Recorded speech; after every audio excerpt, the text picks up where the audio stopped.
what Amish husbands are allowed to inspect before the wedding, mine inspected me twice.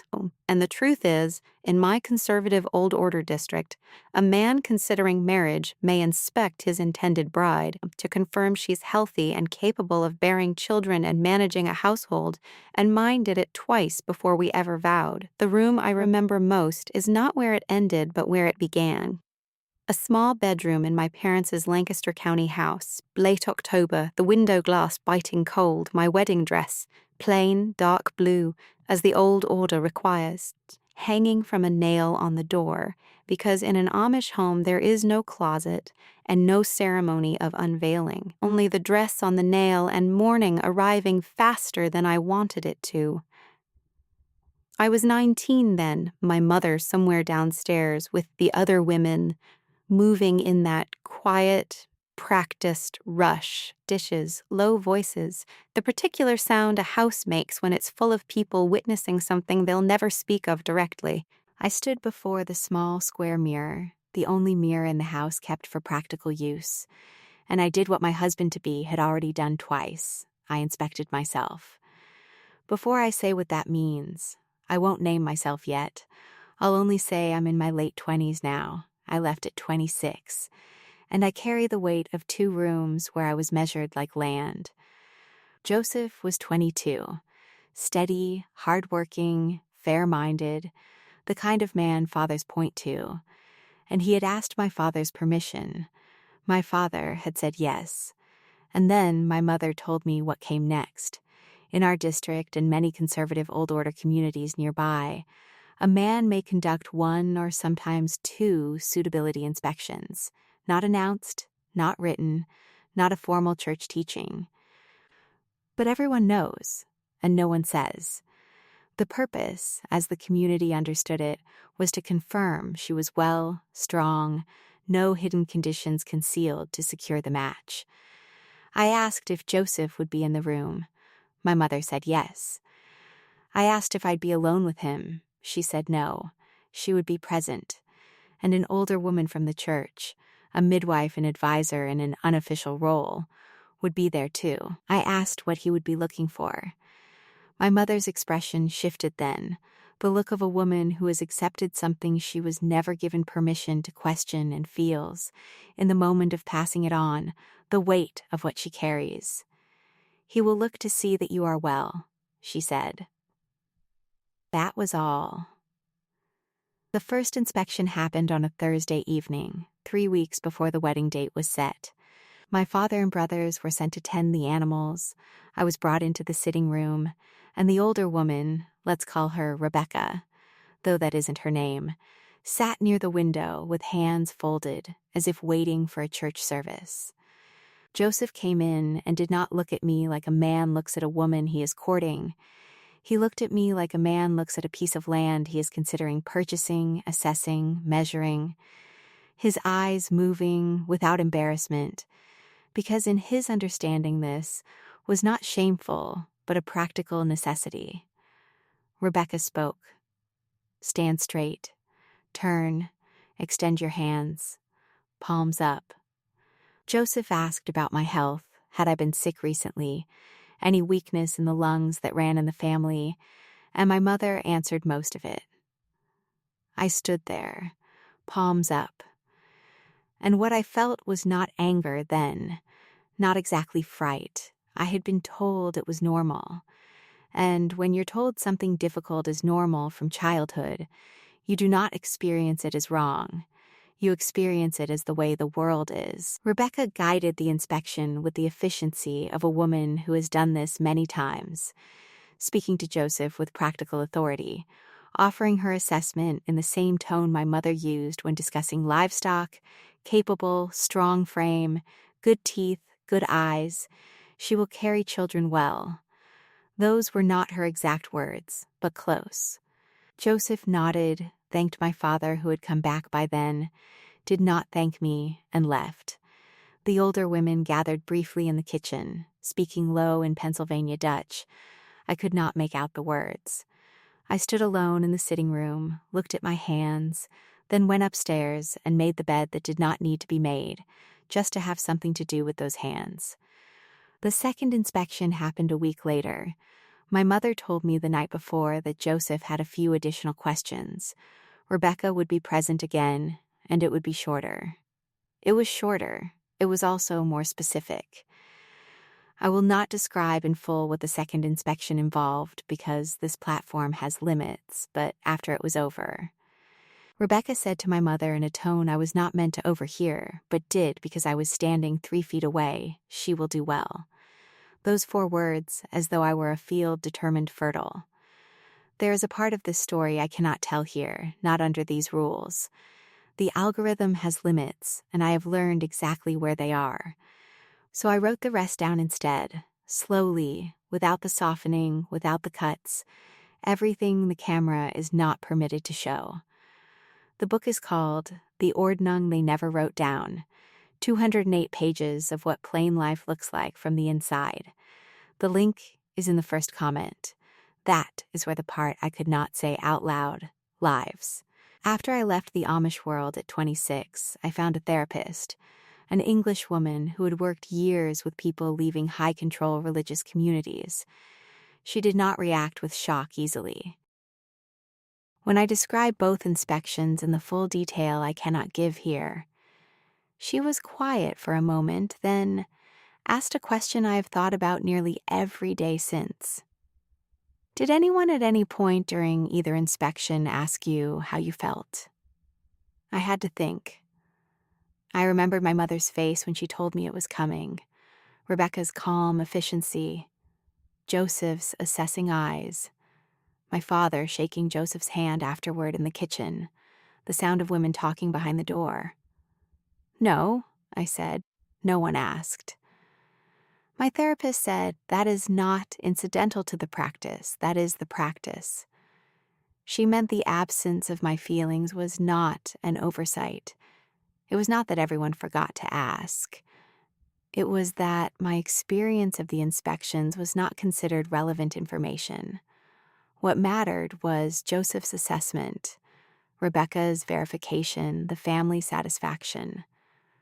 My body was the subject being examined, but my interior life, what I felt, feared, needed, was not part of the evaluation. It never had been. I want to tell you about a woman I will call Anna from a neighboring district slightly more conservative than my own. We met years later, after we had both left, at a small gathering of women with similar backgrounds. We had never met before, but we recognized each other in the way people recognize each other when they have survived the same thing.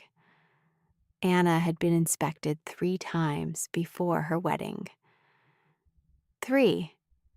Her intended husband's family requested a 3rd examination because there had been, in their words, a concern raised after the 2nd one.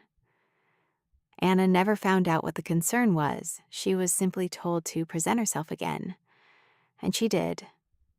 And afterward, the concern was apparently resolved, and the wedding proceeded on schedule. She told me this the way she told me many things that evening, matter-of-factly, with a steadiness I recognized as the particular composure of a woman who has done a great deal of work to speak about certain things without falling apart. She was not falling apart, but her hands were very still in her lap, the way hands are still when a person is holding themselves together very carefully. "How old were you?" I asked. 17 for the first 2, 18 for the 3rd, she said. We sat with that for a moment. The practice I'm describing is not universal across all Amish communities. The Amish world is not one thing. There are hundreds of distinct affiliations: Old Order, New Order, Swartz and Truber, Andy Weaver, Beachy Amish, each with its own ordning, its own interpretations, its own level of conservatism or openness. In the more progressive communities, practices like the one I described have faded or disappeared entirely. In the Beachy Amish communities, which are considerably more open, Marriage preparation looks almost unrecognizable compared to what I experienced. But in the more conservative, Old Order and Swartz and Truber districts, many of these spread across Ohio, Pennsylvania, Indiana. The inspection practice, or versions of it, persist. Not because anyone stands up in church and defends it, but because the Ordnung does not need to be defended. It only needs to be maintained.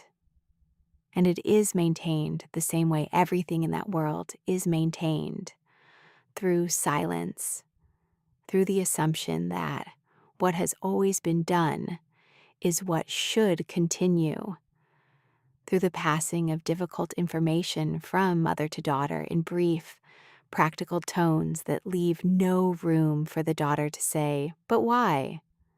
I married Joseph. The wedding was on a Tuesday in November. 300 people, 4 hours of preaching.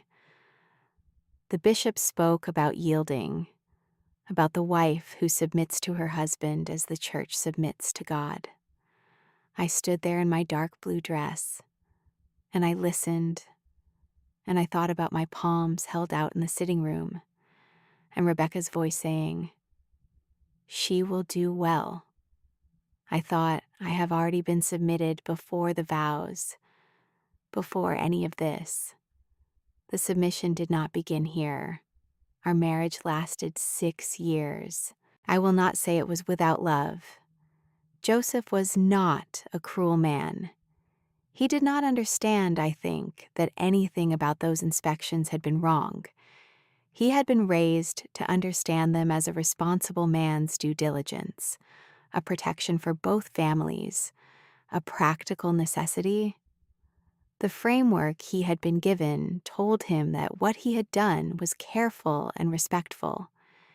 His community had handed him that framework, as surely as mine had handed me my silence.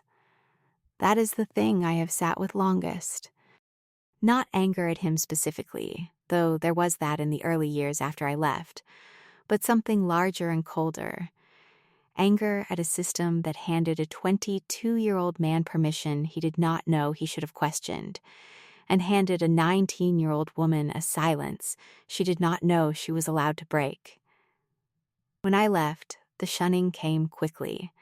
Letters returned, the phone that rang with no answer on the other end. My mother once stayed on the line long enough to say, "I will pray for you, Dinah," and then the click. I have played that click over many times in the years since. I have tried to hear in it something other than what it was. I have not succeeded. In therapy, I was given words I had never been permitted to use before: bodily autonomy, consent, the difference between yielding and being taken from. I learned that understanding what happened to you, naming it, does not make you disloyal. It makes you honest. And honest is something the community I came from valued in every area of life, with the single exception of anything that might disturb the order. There is a woman I think about often. I do not know her name. I saw her once at a mud sale, a fundraising auction, when I was 17, before my own inspections, before I knew what was coming. She was standing apart from the other women, a little distance from the auction tables, watching the crowd. She was young. She was dressed plainly, like all of us. But there was something in her expression that I did not have the vocabulary for at 17. I have the vocabulary now.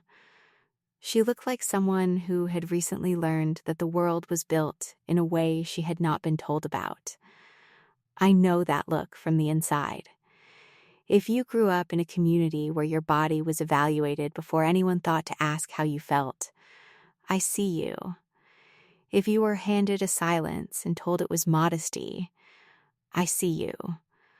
If you stood in a room with your palms out and you smiled because you had been raised to understand that this was simply the way things were, and some part of you, small and quiet, knew that something was wrong, but you had no language for it and no permission to speak it, I see you.